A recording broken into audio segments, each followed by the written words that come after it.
Before I tell this story, let me ask a question. What would you do if the one person you love the most was dying before your very eyes and the only cure left came from the shadows? Would you take it? Would you trade reason for hope, light for darkness, just to keep them breathing one more time?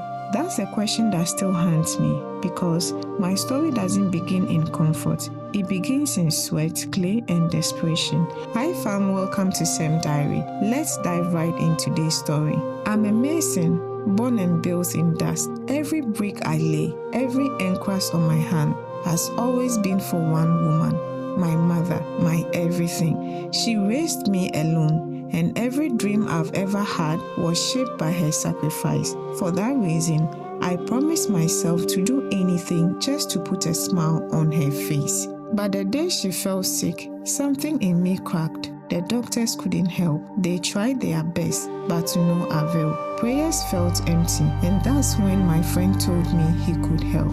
He said, I know someone who could heal your mother, someone from my village. I was a bit relieved, but needed time to think about it. I didn't know then that the road to that village would lead me into the kind of darkness that doesn't sleep. In the 4th month, my world shattered. My mother fell gravely ill. She was my only light, and I watched that light glint before my eyes. At work, I was broken and distracted. My colleagues began to notice there was something wrong with me.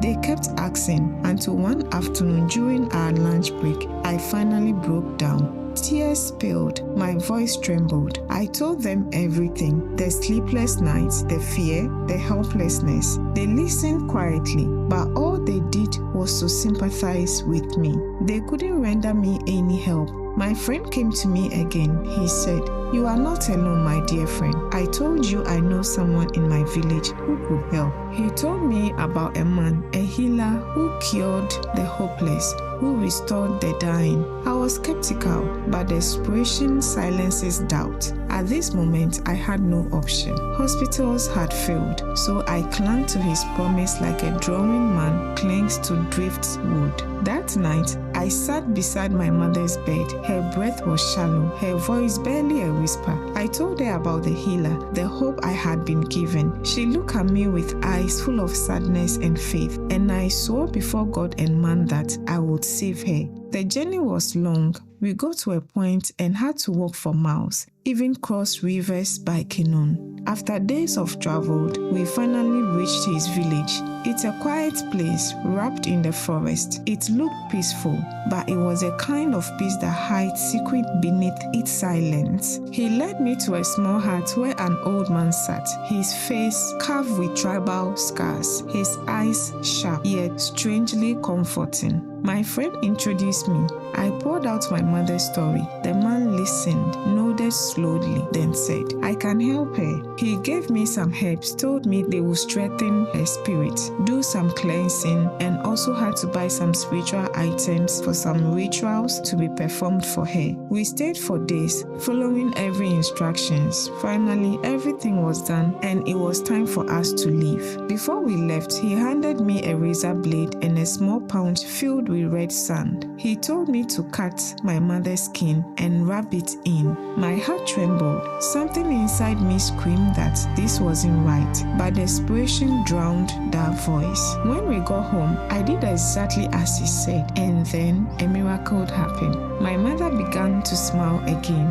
Her strength returned, and for the first time in months, I slept without tears. I thought God had answered my prayers, thinking my mother was finally healed. But after a while, I began to notice some strange changes in my mother. And now, I wish I had never met that man. My mother is alive, but not the same. She cannot speak anymore. She wanders at night, whispers to walls. Sometimes I wake up in her room with no memory of how I got there. Other times, she wakes up in mine. Her hair is falling out. Her back is covered in scars, the same shape as the healers. and my friend, the one who took me there, has vanished. Nowhere to be found. No one in that village remembers him. It's as if he never existed. Now, I live in fear. I see darkness in my dreams. I forget things. My girlfriend couldn't take it anymore and she left me. It's now me and my mother. Anytime she looks at me, her eyes no longer look human.